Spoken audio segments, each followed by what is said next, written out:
આજે આપણે વાત કરશું કે why you shouldn't miss 11 to 13 week scan. તમારે 3 મહિનાનો સ્કેન ક્યારે મિસ ના કરવો જોઈએ. શું કામ? ક્યારે 11 અઠવાડિયાથી 13 અઠવાડિયા અને 6 દિવસ વચ્ચે, અથવા એનું જે અમે એક માપ લેતા હોય CRL કહેવાય, ક્રાઉન રમ્પ લેન્થ, જે એના માથાથી બટક સુધીનું મેઝરમેન્ટ હોય બચ્ચુના, એ 45 મિલીમીટરથી 84 મિલીમીટર વચ્ચે હોય ત્યારે આ સ્કેન કરી શકાય. સો એને જીનેટિક સ્કેન શું કામ કહીએ છીએ? કારણ કે એનો મેઇન પર્પઝ છે એમાં ટ્રાઇઝોમી 21, 18, 13નું રિસ્ક અસેસમેન્ટ. આ જીનેટિક ડિસીઝ છે. આપણા ફેમિલીમાં કોઈને કાંઈ તકલીફ ના હોય, માતા પિતાને પણ કાંઈ તકલીફ ના હોય તો પણ બાળકમાં આવે અને મેન્ટલ રિટાર્ડેશન કરે એવા સૌથી કોમન ડિસીઝીસ આ છે. એમાં પણ મેઇનલી અમે વાત કરતા હોય છે ટ્રાઇઝોમી 21 અથવા ડાઉન સિન્ડ્રોમની, કારણ કે ટ્રાઇઝોમી 18 અને 13માં મોસ્ટલી કંઈક મેજર સ્ટ્રક્ચરલ અથવા અંગોની ખોડખાપણ હોય છે, એટલે મિસ નથી થતું હોતું. પણ ટ્રાઇઝોમી 21 અથવા ડાઉન સિન્ડ્રોમમાં ઘણીવાર એવું હોય કે માઇનર માર્કર્સ જ પોઝિટિવ હોય અને બાળક ડાઉન સિન્ડ્રોમ સાથે જન્મી શકે. તો એમાં શું અમે કરીએ? એક હોય એજ રિલેટેડ રિસ્ક, જે એનું બેકગ્રાઉન્ડ રિસ્ક હોય. જે પ્રેગ્નન્ટ ફિમેલ હોય એની એજ જેમ વધે એમ ડાઉન્સનું રિસ્ક વધતું હોય છે. સોનોગ્રાફીમાં અમે 5 વસ્તુઓ જોતા હોય. એક હોય એન્ટી, કે જે મેં કીધું સૌથી ઇમ્પોર્ટન્ટ છે.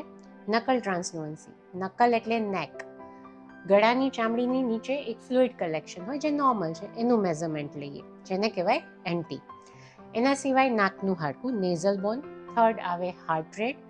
ફોર્થ આવે એની એક ઇમ્પોર્ટન્ટ વેઇન હોય ડક્ટસ વિનોસસ, એનો ફ્લો. અને ફિફ્થ છે ટ્રાઇકસ્પિડ રીગર્જિટેશન, એટલે કે એના હાર્ટના વાલ્વના ફ્લો.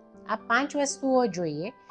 એ જો નોર્મલ હોય તો સોફ્ટવેર અમને જે રિસ્કનો આંકડો આપે એના ઉપરથી આપણને ખબર પડે કે આપણા બચ્ચુમાં ડાઉન્સ હોવાનું રિસ્ક કેટલું છે. જો કંઈક પ્રોબ્લેમ હોય આ ફાઇન્ડિંગ્સમાં તો સોફ્ટવેર એવો આંકડો આપે કે જેનાથી એવું લાગે કે આ બચ્ચુમાં ડાઉન સિન્ડ્રોમ હોવાના ચાન્સીસ વધુ છે, તો આપણે અંદર નીડલ નાખી સેલ્સ લઈ લેબમાં મોકલીએ, પછી ખબર પડે કે એ ડિસીઝ છે કે નહીં. સેકન્ડ, આપણે જો મીડિયમ રિસ્ક આવે તો અમુક બ્લડ ટેસ્ટ થતા હોય છે.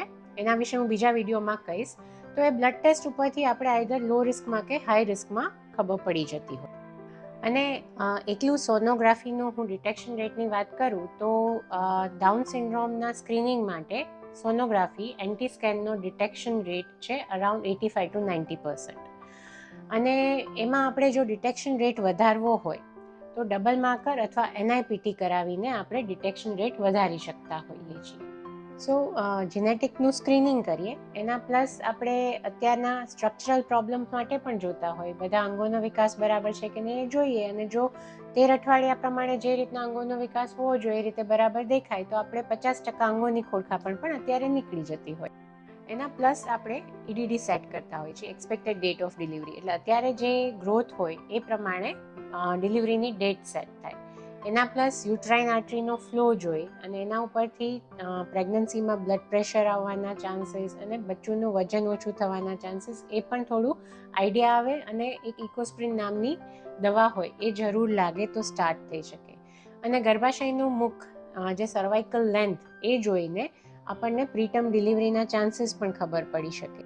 સેન્ટર લોકેશન પણ જોતા હોય છે કે એન્ટિરિયર, પોસ્ટિરિયર, લો લાઇન કે એવું કંઈ હોય તો. પણ એનું જો આપણને કોઈ તકલીફ ના હોય તો બહુ મહત્વ નથી. મેં બીજા વિડીયોમાં પણ ડિટેલમાં કીધું છે, કારણ કે ગર્ભાશયના વધવા સાથે એની પોઝિશન શિફ્ટ થઈ શકે છે. તો આ જે 11 to 13 વીક સ્કેન છે એ જીનેટિક સ્ક્રીનિંગ માટે ખૂબ ખૂબ મહત્વનો છે અને એ ક્યારેય પણ મિસ કરવો જોઈએ નહીં.